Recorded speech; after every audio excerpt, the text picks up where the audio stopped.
નમસ્કાર દોસ્તો, સુપરફાસ્ટ તાજા સમાચારમાં તમારું સ્વાગત છે। દેશ, દુનિયા અને ગુજરાતના તાજા, મોટા અને સૌથી મહત્વપૂર્ણ સમાચાર જાણીએ તે પહેલા તમે ચેનલમાં નવા હોય તો ચેનલને જરૂરથી સબસ્ક્રાઇબ કરીને વિડીયોને લાઇક કરી દેજો। સૌથી પહેલા દોસ્તો આપણે વાત કરીએ તો ગઈકાલે સીએમ ભૂપેન્દ્ર પટેલના હસ્તે વિકાસ કાર્યોની કચ્છને મોટી ભેટ। મુખ્યમંત્રી ભૂપેન્દ્ર પટેલે ગઈકાલે સાંજે કચ્છ પહોંચ્યા હતા। તેમના વરદ હસ્તે કચ્છ જિલ્લામાં વિવિધ વિકાસ કાર્યોનું લોકાર્પણ અને ખાતમુહૂર્ત કરવામાં આવ્યું હતું। તો ભચાઉના શિકારા ગામથી મુખ્યમંત્રીએ 1000 કરોડના વિકાસ કામોનો પ્રારંભ કરાવીને વિકસિત ગુજરાત બનાવવા તરફ વધુ એક સોપાનને આગળ વધાર્યું છે। તો રાજ્યના શિક્ષણ મંત્રી પ્રફુલ્લ પાનસેરિયા અને કચ્છના સાંસદ વિનોદ ચાવડા સહિતના ઉપસ્થિત રહ્યા હતા। બીજા સૌથી મોટા સમાચાર, સરકારે ખેડૂતો માટે લીધો મહત્વપૂર્ણ નિર્ણય। સીએમ ભૂપેન્દ્ર પટેલની અધ્યક્ષતામાં મળેલી કેબિનેટની બેઠકમાં મહત્વપૂર્ણ નિર્ણય લેવાયો। મંત્રી ઋષિકેશ પટેલે કહ્યું કે વીજ ટ્રાન્સમિશન લાઇન ઊભી કરવામાં ખેડૂતને કપાતી જમીનની સહાયમાં વધારો કર્યો છે। ત્યારે ઓનલાઈન જંત્રીના દરોમાં પણ 200% લેખે વળતર ચૂકવવામાં આવશે। રાજ્ય સરકાર દ્વારા જંત્રીમાં જો કોઈ સુધારો નહીં થાય તો વાર્ષિક 10% લેખે એટલે ચક્રવૃદ્ધિ વ્યાજ પણ ધ્યાનમાં લેવાશે। તો વર્ષ 2024-25ની ગ્રાન્ટ 1 એપ્રિલથી રિલીઝ થશે। આગળ દોસ્તો વધુ એક સૌથી મોટા સમાચાર મળ્યા છે। જનતા પાસેથી સૂચનો લેવા અંગે સીઆર પાટીલનું મોટું નિવેદન। લોકસભાની ચૂંટણી પહેલા ભાજપને મેનિફેસ્ટો માટે જનતા પાસેથી સૂચનો લેવાની ચર્ચાઓ ચાલી રહી છે। ત્યારે આ અંગે ભાજપના અધ્યક્ષ સીઆર પાટીલે જણાવ્યું કે અમે રાજ્યસભામાં પાર્ટીના જિલ્લા કાર્યાલયો, મંદિરો અને કોલેજોના સૂચન બોક્સ ગોઠવીશું। તો ગાંધીનગરમાં કમલમ કાર્યાલયથી પણ ગુજરાતની દરેક લોકસભા બેઠક પર 2 સૂચનો બોક્સ મોકલાઈ રહ્યા છે। ત્યારે અમે અમારી ચૂંટણીના ઢંઢેરામાં જનતાના સૂચનો સામેલ કરવાના પ્રયાસ પણ કરીશું। તો દોસ્તો આગળના બીજા સૌથી અગત્યના સમાચાર, શેરબજાર લાલ નિશાન સાથે બંધ રહ્યું। તો ગઈકાલે શેરબજારમાં લાલ નિશાન સાથે બંધ થયું હતું। ત્યારે બીએસઈ સેન્સેક્સમાં 204 પોઈન્ટના ઘટાડા સાથે 73,668 અંક ઉપર બંધ રહ્યો। જ્યારે એનએસસીના નિફ્ટીનો સૂચકાંકમાં 49 પોઈન્ટના ઘટાડા સાથે 22,356 અંકની આસપાસ બંધ રહ્યો હતો। જ્યારે બેંક નિફ્ટીમાં પણ ગઈકાલે 124 પોઈન્ટના સુધારા સાથે 47,581 અંક ઉપર બંધ રહ્યો હતો। ફટાફટ દોસ્તો આગળના બીજા સૌથી અગત્યના સમાચાર, 4 દિવસ પહેલા જ ભારત જોડો ન્યાયયાત્રા સમાપ્ત થશે। કોંગ્રેસની ભારત જોડો ન્યાયયાત્રા 14 જાન્યુઆરી મણિપુરથી શરૂ થઈ હતી। પહેલા તે 20 માર્ચે સમાપ્ત થવાની હતી, પરંતુ હવે આ યાત્રાનો નિર્ધારિત સમયના 4 દિવસ પહેલા એટલે કે 16 માર્ચે મુંબઈમાં સમાપ્ત થશે।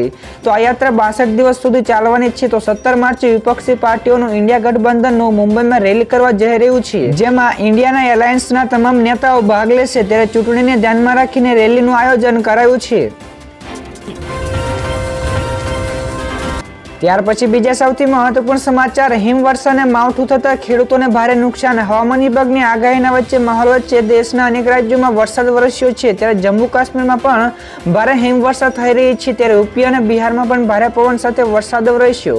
ત્યારે દેશના અનેક ભાગોમાં સ્નોફોલ અને માવઠાનો માર લોકોને સહન કરવો પડ્યો છે। જો કે હવામાન વિભાગની આગાહી મુજબ 7 માર્ચ સુધી ઉત્તર ભારતમાં વરસાદી માહોલ જોવા મળશે। ત્યારે ગુજરાતના હવામાન વિભાગની પણ આગાહી મુજબ માર્ચ મહિનામાં લોકોને ગરમીથી સેકાવું પડશે। ત્યાર પછીના દોસ્તો બીજા સૌથી મહત્વપૂર્ણ સમાચાર, વડોદરામાં પ્રીપેડ ગેસ મીટર લગાવાશે। તો વડોદરામાં ગેસ લિમિટેડ કંપની હવે પ્રીપેડ મીટરો લગાવાશે। તો આવતા મહિનાથી શહેરમાં પ્રીપેડ ગેસ મીટર ઇન્સ્ટોલેશન શરૂ કરાશે। તો વડોદરામાં આશરે 2.50 લાખ ગેસ ધારકોને કંપની હાલ ગેસ પૂરો પાડી રહી છે। ત્યારે જૂના મીટરો પણ પ્રીપેડમાં બદલી શકાશે। તો દરેક મીટર ઉપર જીપીએસ સિસ્ટમ લગાવાશે, જેના ઉપર ઓટો સેન્સર લગાવેલા હશે। તો ગ્રાહક પોતાની ઈચ્છા મુજબ પૈસા ભરીને ગેસનો વપરાશ કરી શકશે।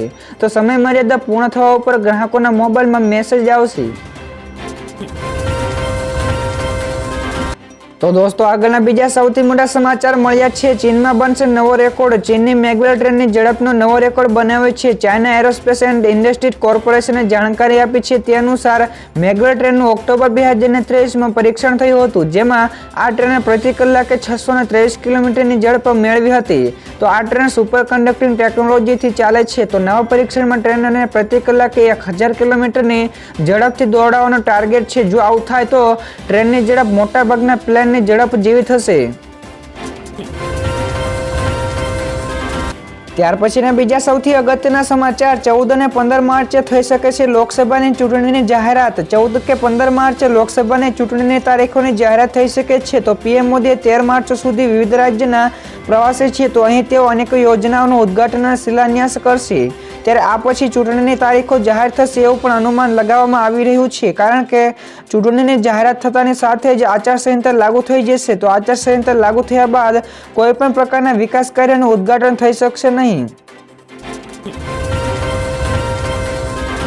બીજા સૌથી મહત્વપૂર્ણ સમાચાર મળ્યા છે સોનાના ભાવમાં તેજી. ઓલ ટાઈમ હાઈ ઉપર પહોંચ્યું સોનું. તો ગઈકાલે સોનાના ભાવમાં જોરદાર તેજી નોંધાઈ હતી. તો MCX માર્કેટમાં સોનાનો ભાવ પ્રથમ વખત ₹66,400 પાર થયો છે. ત્યારે વૈશ્વિક બજારમાં ટ્રેન્ડ જોતા આગામી સમયમાં સોનામાં તેજી વધુ આવી શકે છે. તો જાણકારોનું માનવું છે કે મે 2024 સુધીમાં સોનું ₹70,000 પ્રતિ 10 ગ્રામ થઈ શકે છે. તો બીજી તરફ ચાંદીના ભાવમાં પણ સુધારો થયો છે. તો તે પ્રતિ કિલો ₹1,300 વધારા સાથે 73,600 ઉપર કારોબાર કરી રહ્યું છે. ત્યાર પછીના દોસ્તો બીજા સૌથી અગત્યના સમાચાર. પોરબંદર માર્કેટિંગ યાર્ડમાં કેસર કેરીની એન્ટ્રી. સામાન્ય રીતે ઉનાળાની સિઝનની શરૂઆત થયા બાદ જ કેસર કેરીનો સ્વાદ ચાખવા મળતો હોય છે, પરંતુ ઋતુચક્રમાં આવેલા પરિવર્તનોના કારણે હવે કેરીના પાકની સિઝનમાં પણ ફેરફાર થયો છે. તો ગયા નવેમ્બરમાં પોરબંદરમાં માર્કેટિંગ યાર્ડમાં કેસર કેરી આવી હતી, જેનો ભાવ ઊંચા બોલાયા હતા. તો હાલ સિઝનને પહેલા જ અહીં જાંબુવતી ફાર્મ ખાતેથી 45 કિલોગ્રામ જેટલી કેરી આવી, જેનો પ્રતિ કિલોનો ભાવ ₹401 બોલાયો હતો. ત્યાર પછીના દોસ્તો બીજા સૌથી મોટા સમાચાર મળ્યા છે. તો ગઈકાલે જૂનાગઢ ખાતે શિવરાત્રીના મેળાનો પ્રારંભ થયો હતો. ભવનાથ તળાટીમાં ગઈકાલે શિવરાત્રીના મેળાનો પ્રારંભ થયો હતો. તો તંત્રએ મેળાની તમામ તૈયારીઓ કરી લીધી છે. તો આ મેળામાં દેશ વિદેશના લાખો શ્રદ્ધાળુઓ આવે છે. તો શિવરાત્રીએ નીકળતી સાધુઓના શાહી રેવડીની મેળાનું પણ મુખ્ય આકર્ષણનું કેન્દ્ર છે. તો યાત્રાળુઓને સગવડતા માટે જૂનાગઢ તંત્ર દ્વારા સૌપ્રથમ વખત QR કોડની સુવિધા શરૂ કરાઈ છે, જેને સ્કેન કરીને લોકોને પાર્કિંગ તેમજ આશ્રમ સહિતના સ્થળોની માહિતી મળી શકશે. તો 8 માર્ચ સુધી આ મેળો ચાલશે.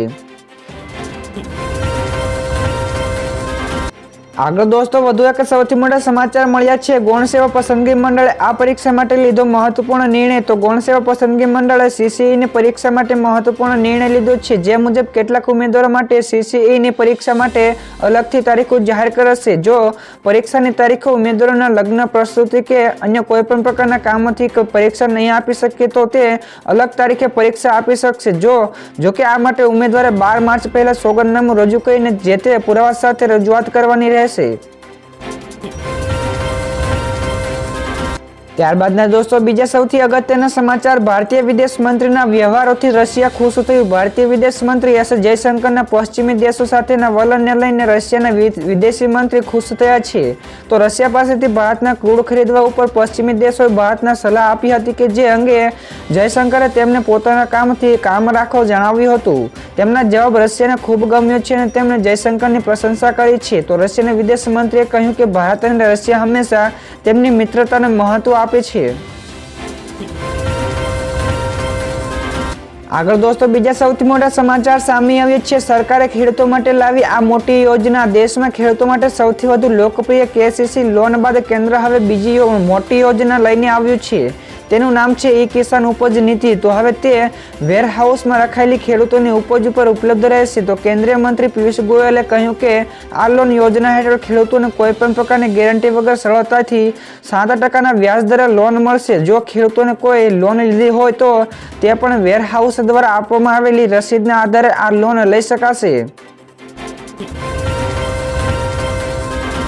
તો દોસ્તો આગળના બીજા સૌથી મોટા સમાચાર સામે આવ્યા છે. આ શહેરો ઉપર તોળાઈ રહ્યો છે મોટો ખતરો. વૈજ્ઞાનિકો GPS અને સેટેલાઇટ ડેટાનો ઉપયોગ કરીને વર્ષોથી જળવાયુ પરિવર્તન ઉપર સંશોધનો કરી રહ્યા છે, જેમાં જાણવા મળ્યું છે કે ગ્રીનલેન્ડમાં બરફ ખૂબ જ ઝડપથી ઓગળી રહ્યો છે, જેના લીધે વર્ષ 20100 એટલે કે 2100 વર્ષ સુધીમાં વૈશ્વિક સમુદ્રનું સ્તર 6 ગણું વધશે, જે વિનાશ નોતરશે અને દરિયા કિનારે વસેલા અનેક દેશો અને અનેક શહેરો તબાહ થઈ શકે છે, જેમાં મુખ્યત્વે Kolkata, Tokyo, Osaka, Karachi, Manila, Tianjin અને જકાર્તાનો સમાવેશ થાય છે. ત્યારબાદના બીજા સૌથી અગત્યના સમાચાર એલોન મસ્કની કંપની આપશે મોબાઈલ ઇન્ટરનેટની સુવિધા. એલોન મસ્કની સ્ટારલિંક કંપની અંગે નવી અપડેટ સામે આવી. તો મસ્કની કંપનીએ 6 વધુ સેટેલાઇટ લોન્ચ કર્યા છે.